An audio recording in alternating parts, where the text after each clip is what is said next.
papuri. Sa harap ng altar, kami lumalapit, umaawit ng masayang papuri. Magdiwang na po tayo sa ngalan ng Ama at ng Anak at ng Espiritu Santo. Amen. Sumainyo ang Panginoon. At sumaiyo rin. Mga kapatid, welcome po dito sa Pambansang Dambana ng Poong Nazareno, pati na rin sa mga nakikipagdiwang sa atin via online streaming. Mga kapatid, aminin natin ang ating mga kasalanan upang tayo maging marapat gumanap sa banal na pagdiriwang. Inaamin ko Sa makapangyarihang Diyos at sa inyo mga kapatid, na lubha akong nagkasala sa isip, sa salita, sa gawa, at sa aking pagkukulang. Kaya isinasamo ko sa mahal na Birheng Maria, sa lahat ng mga anghel at mga banal, at sa inyo mga kapatid, na ako'y ipanalangin sa Panginoong ating Diyos. kaawaan tayo ng makapangyarihang Diyos, patawarin tayo sa ating mga kasalanan, at patnubayan tayo sa buhay na walang hanggan. Amen. Panginoon, kaawaan mo kami. Panginoon, kaawaan mo kami. Kristo, kaawaan mo kami. Kristo, kaawaan mo kami. Panginoon, kaawaan mo kami. Panginoon, kaawaan mo kami. Manalangin tayo. Ama naming makapangyarihan, ipakita mo ang iyong lakas at kami ay iyong tulungan upang ang hinahadlangan ng aming kahinaan at kakulangan ay mapalaya ng iyong pag-ibig na mapagbigay sa pamamagitan ni Jesucristo kasama ng Espiritu Santo magpa sa walang hanggan. Amen.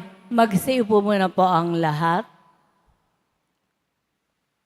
Pagbasa mula sa aklat ni Propeta Isaías.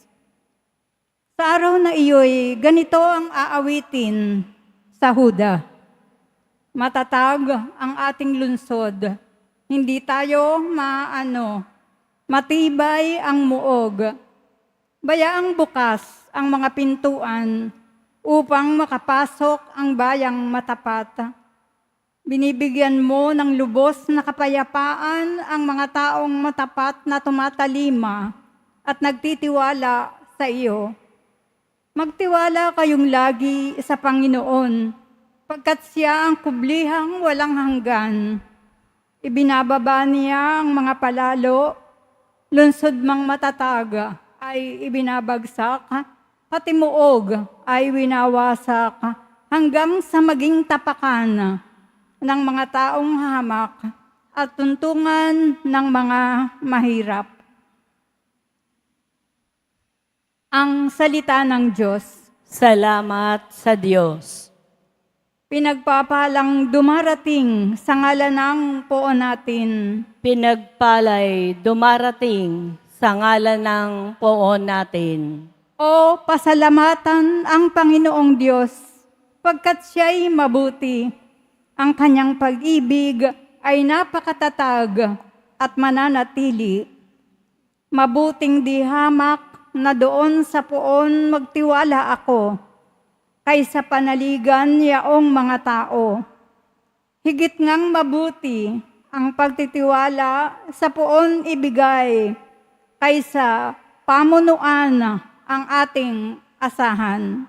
Pinagpalang dumarating sa ngalan ng Poon natin. Ang mga pintuan ng banal na templo'y inyong ang buksan. Ako ay papasok, at itong Panginooy papupurihan. Ito yung pintong pasukan ng Poon, ang Panginoong Diyos. Tanging ang matuwid ang pababayaang dooy makapasok. Aking pinupuri, ikaw o Poon, yamang pinakinggan. Dininig mo ako't pinapagtagumpay. Pinagpalang dumarating sa ngalan ng poon natin. Kami ay iligtas, tubusin mo, Poon, kami ay iligtas. At pagtagumpayin sa layunit hangad, ang pumaparito sa ngalan ng Poon ay pagpapalain. Magmula sa templo, mga pagpapalay, kanyang tatanggapin. Ang Poon, ang Diyos. Pinagpalang dumarating sa ngalan ng poon natin. Magsitayo na po ang lahat.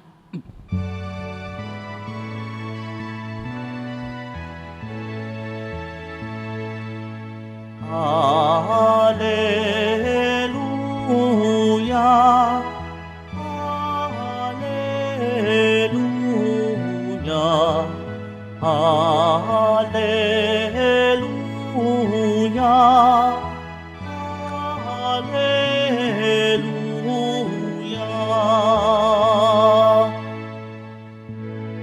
Hanapin ang poong mahal, siya'y ating matatagpuan. Sa Kanya tayo magdasal. Hallelujah. Hallelujah. Hallelujah. Hallelujah.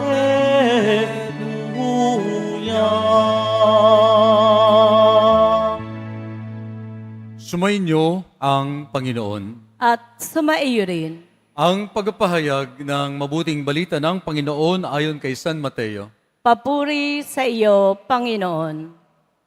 Noong panahong yun, sinabi ni Jesus sa kanyang mga alagad, "Hindi lahat ng tumatawag sa akin, Panginoon, Panginoon, ay papasok sa kaharian ng langit, kundi yaon lamang sumusunod sa kalooban ng aking Ama nasa langit. Kaya't ang bawat nakikinig at nagsasagawa ng mga salita kong ito ay matutulad sa isang taong matalino na nagtayo ng kanyang bahay sa ibabaw ng bato. Umulan ng malakas, bumaha, at binayo ng malakas na hangin ang bahay na iyon. Ngunit hindi nagiba sapagkat nakatayo sa ibabaw ng bato.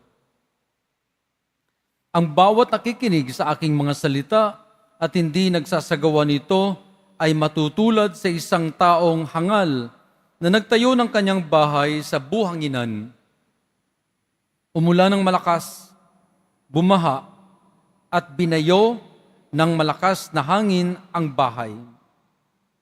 Bumagsak ang bahay na iyon at lubusang nawasak.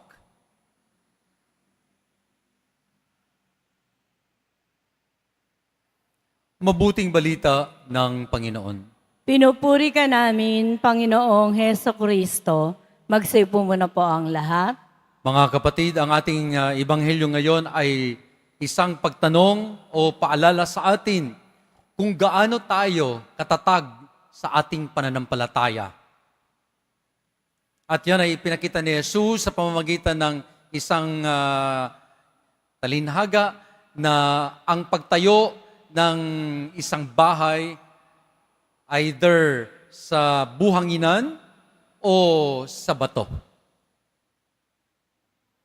Alam po nating lahat na tayo sa Pilipinas ay nagdiwang na ng 500 taon ng Kristyanismo sa Pilipinas. 500 years of Christianity. Pero ito ang nakita natin sa ating simbahan sa loob ng 500 taon na ito.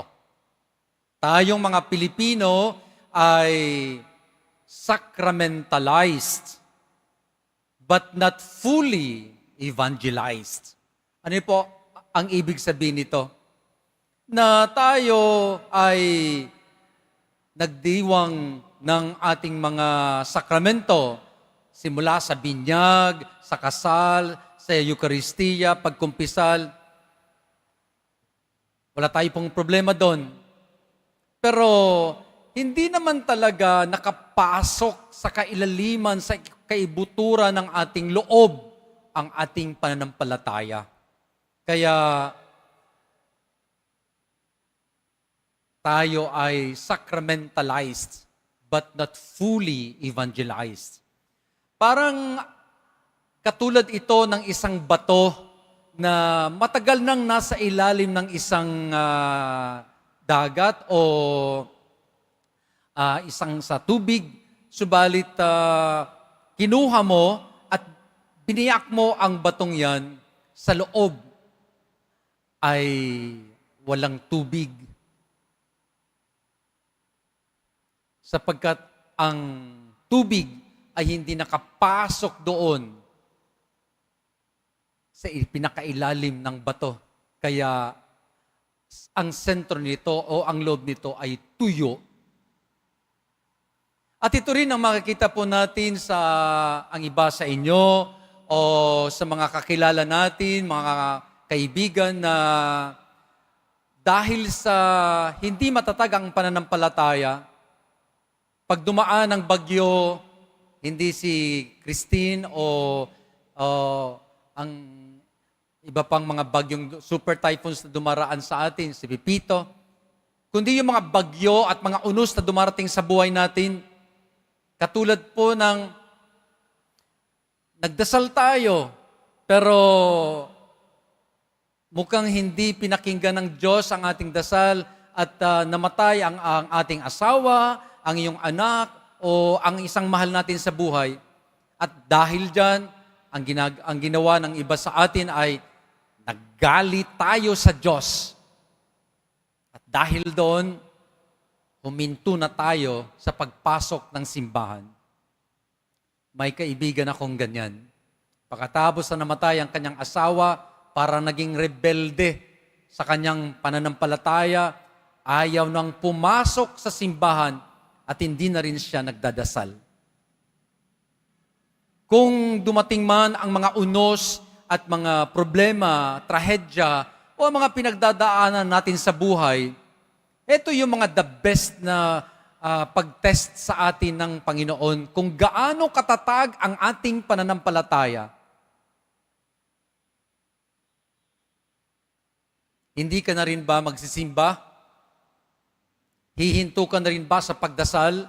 Sapagkat ilang buwan ka nang nagnanobena, ilang beses ka nang pumupunta rito sa pambansang dambana, pero mukhang hindi pinapakinggan ng Diyos ang inyong dasal? Nagagalit tayo sa Diyos na parang natutulog siya?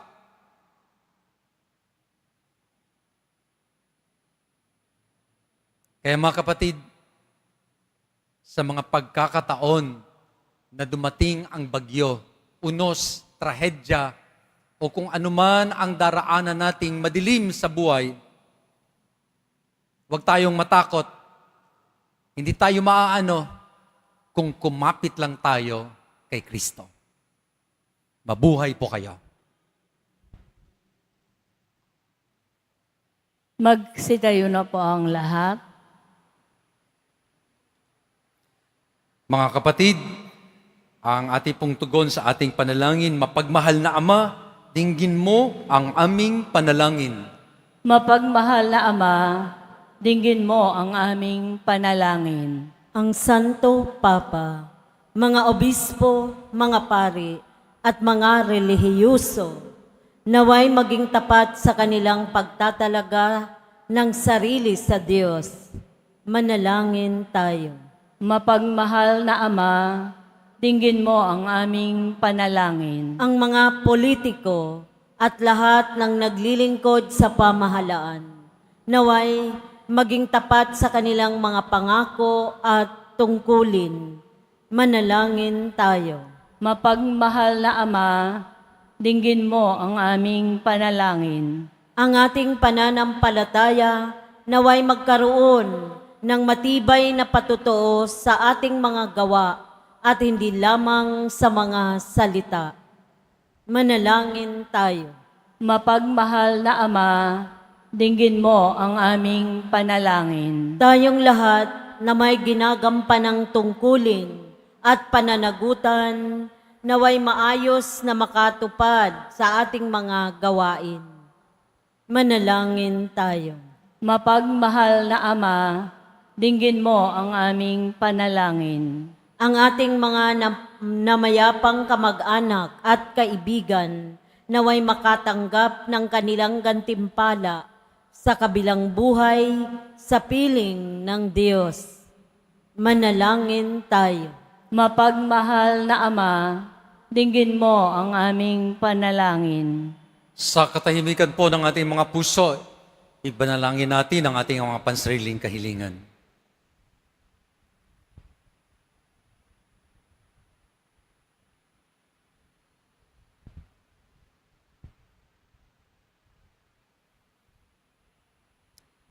Hinihiling namin ito sa iyo, Ama, sa pangalan ni Jesus na aming Panginoon. Amen. Magsiupo muna po ang lahat.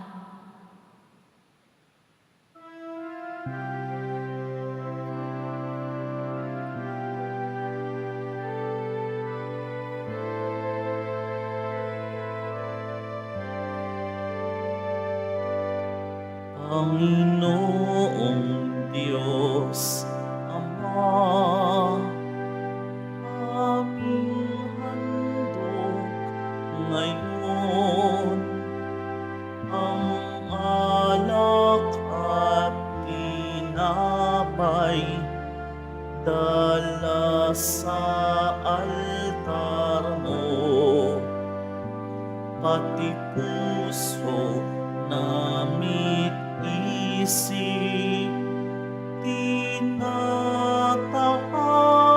sa'yo habang naghihintay kami kay Kristong darating. Magsitayo na po ang lahat. Manalangin kayo mga kapatid, upang itong paghahain natin ay kalugdan ng Diyos Amang makapangyarihan. Tanggapin nawa ng Panginoon itong paghahain sa iyong mga kamay, sa kapurihan niya at karangalan sa ating kapakinabangan at sa buong sambayanan niyang banal. Ama naming lumikha, tanggapin mo ang aming mga alay na ikaw rin ang nagbigay. Magdulot nawa ito ng gantimpalang kaligtasan na gayon pa man ay amin ang pinakikinabangan.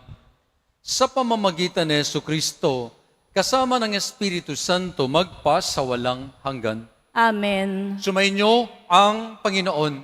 At sumaiyo rin. Itaas sa Diyos ang inyong puso at diwa. Itinaas na namin sa Panginoon. Pasalamatan natin ang Panginoong ating Diyos. Marapat na siya ay pasalamatan. Ama naming makapangyarihan, tunay ngang marapat na ikaw ay aming pasalamatan sa pamamagitan ni Jesucristo na aming Panginoon. Siya'y isinugo mo upang matupad ang iyong magandang balak para sa lahat. Hindi niya ikinahiyang mamuhay ng mahirap upang mapakisamahan niya kaming matapat. Siya'y naging hindi na iba sa amin upang maitampok na kami sa iyong piling. Sa kanyang lantarang muling pagdating, ang pakikisama niya'y puspusang magniningning at ang pangako niya'y kapanapanabik ay inaasahan naming lubos na makakamit. Kaya kaisa ng mga anghel na nagsisiawit ang papuri sa iyo ng walang umpay sa kalangitan, kami nagbubunyi sa iyong kadakilaan. Santo, Santo, Santo, Panginoong Diyos ng mga hukbo, napupuno ang langit at lupa ng kadakilaan mo, o sana sa kaitaasan. Pinagpala ang naparirito sa ngalan ng Panginoon, o sana sa kaitaasan. Magsilhod po ang lahat. Ama naming banal, ikaw ang bukal ng tanang kabanalan, kaya't sa pamamagitan ng iyong Espiritu, gawin mong banal ang mga kaloob na ito, upang para sa amin, maging katawan at dugo ng aming Panginoong Jesucristo. Bago niya, pinagtiis ang kusang loob na maging handog. Hinawakan niya ang tinapay, pinasalamatan kanya, pinaghati-hati niya iyon, Inabot sa kanyang mga alagad at sinabi, tanggapin ninyong lahat ito at kanin. Ito ang aking katawan na ihahandog para sa inyo.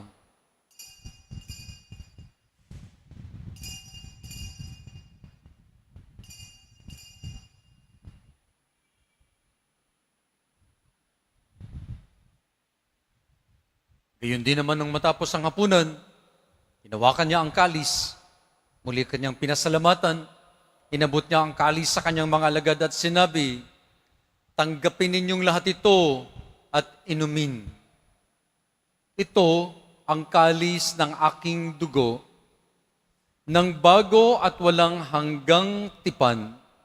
Ang aking dugo na ibubuhos para sa inyo at para sa lahat, sa kapagpapatawad ng mga kasalanan, gawin ninyo ito sa pag-alaala sa akin.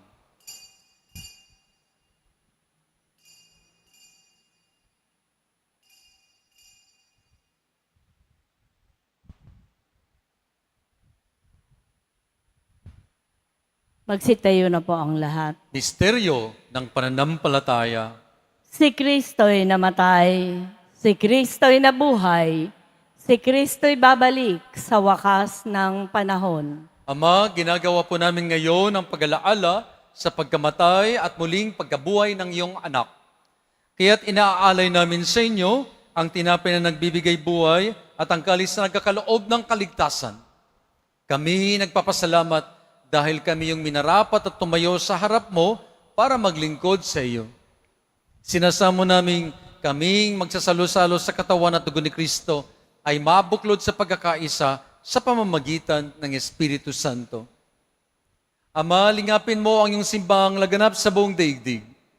Puspusin mo po kami sa pag-ibig. Kaysa ni Francisco naming Papa, ni Jose naming Obispo at ng Tanang Kaparian. Alalahanin mo rin ang mga kapatid naming nahimlay nang may pag-asang sila'y muling mabubuhay. Gayon din ang lahat ng mga pumanaw. Kawaan mo sila at patuloyin sa iyong kaliwanagan. Kawaan mo at pagindapatin kaming lahat na makasalo sa iyong buhay na walang wakas.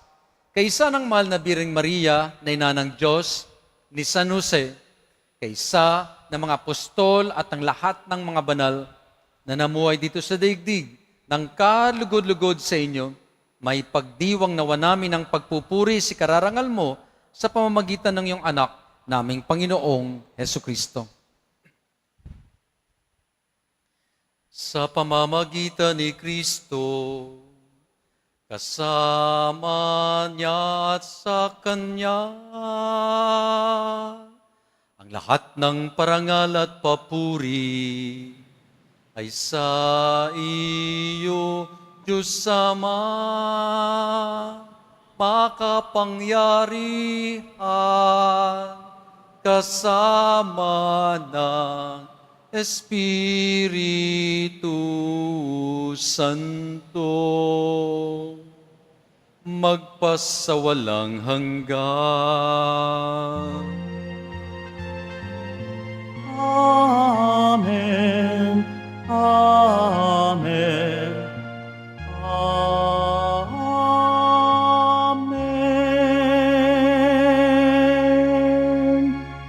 Sa tagubiling ng mga nakagagaling na utos sa turo ni Jesus na Panginoon natin at Diyos, ipahayag natin ng lakas loob. Ama namin, Sumasalangit ka, sambahin ang ngalan mo, mapasa amin ang kaharian mo, sundin ang loob mo dito sa lupa para nang sa langit.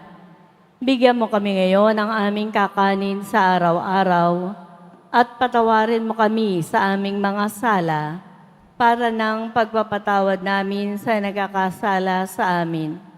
At huwag mo kaming ipahintulot sa tukso, at iadya mo kami sa lahat ng masama. hinihiling namin kami adya sa lahat ng masama, pagkalooban ng kapayapaan araw-araw, iligtas sa kasalanan at ilayo sa lahat ng kapahamakan, samantalang aming pinananabikan ang dakilang araw ng pagpapahayag ng tagapagligtas naming si Jesucristo. Sapagkat iyo ang kaharian, at ang kapangyarihan, at ang kapurihan, magpakailanman.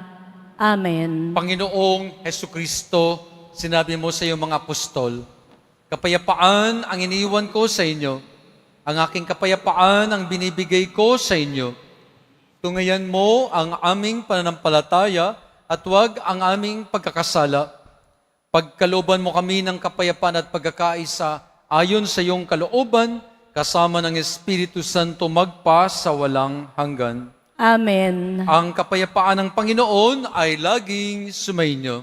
At sumaiyo rin. Halina po, magbigayin po tayo ng kapayapaan sa isa't isa.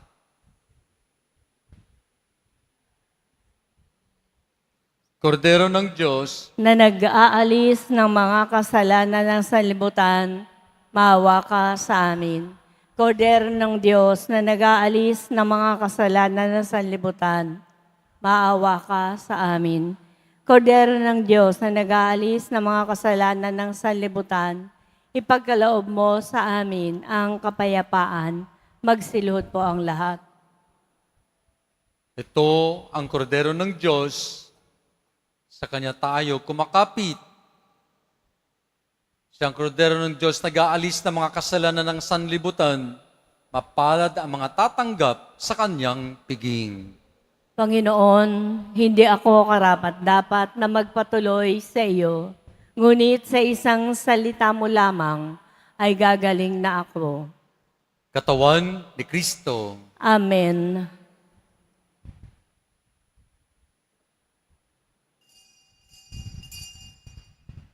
Para po sa lahat ng tatanggap ng banal na komunyon, sasagot po tayo ng amen. Pagkasabi po ng pari o ng lay ministers ng katawan ni Kristo at isubo po agad sa bibig bago umalis sa harapan ng pari o ng lay ministers. Sumunod po tayo at maraming salamat po.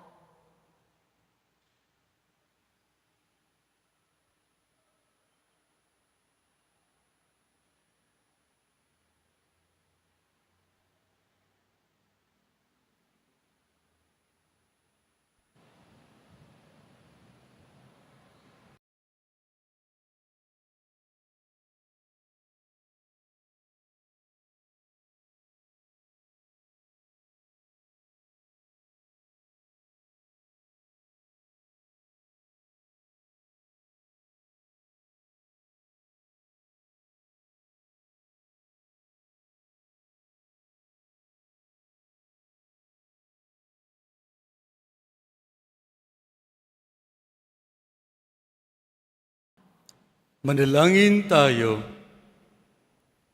Ama naming mapagmahal, mapakinabangan nawa namin ang aming pinagsaluan upang sa aming paglalakbay dito sa lupang papanaw, aming mapanaligan ang iyong pagpapalang magpakailanman.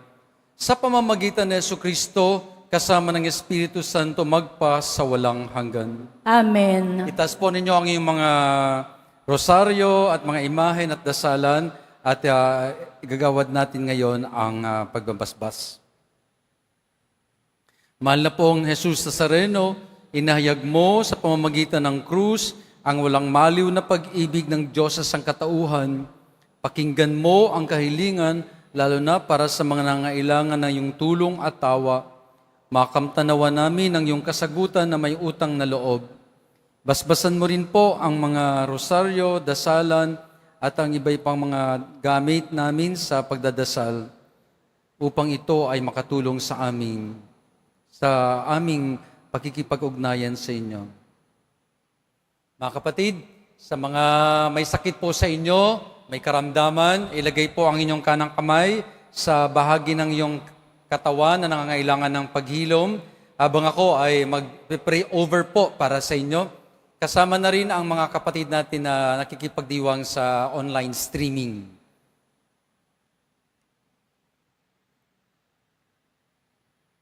Panginoon, basbasan niyo po ang bawat isa sa amin, lalong-lalo na ang mga may sakit at karamdaman.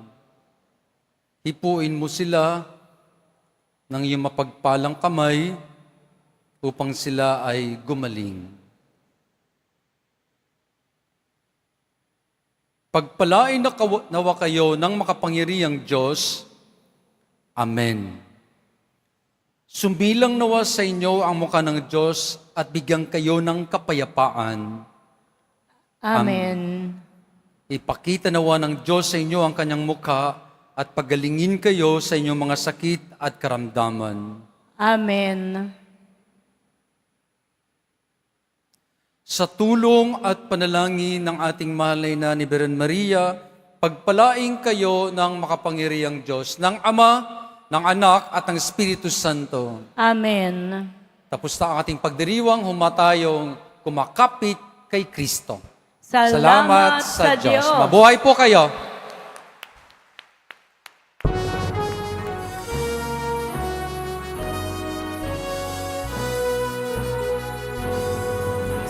Padre Jesus Nazareno, sinasamba ka namin. Pinipinto mo ka namin. Aral mo ang aming buhay at kaligtasan. Padre Jesus Nazareno, iligtas mo kami sa kasalanan. Ang krus mong kinamatayan ay sagisag ng aming kaligtasan. Nuestro Padre Jesus Nazareno, dinarangal ka namin. Nuestro Padre Jesus Nazareno, nilulwalhati ka namin. Nuestro Padre Jesus Nazareno, dinarangal ka namin. Nuestro Padre Jesus Nazareno, nilulwalhati ka namin.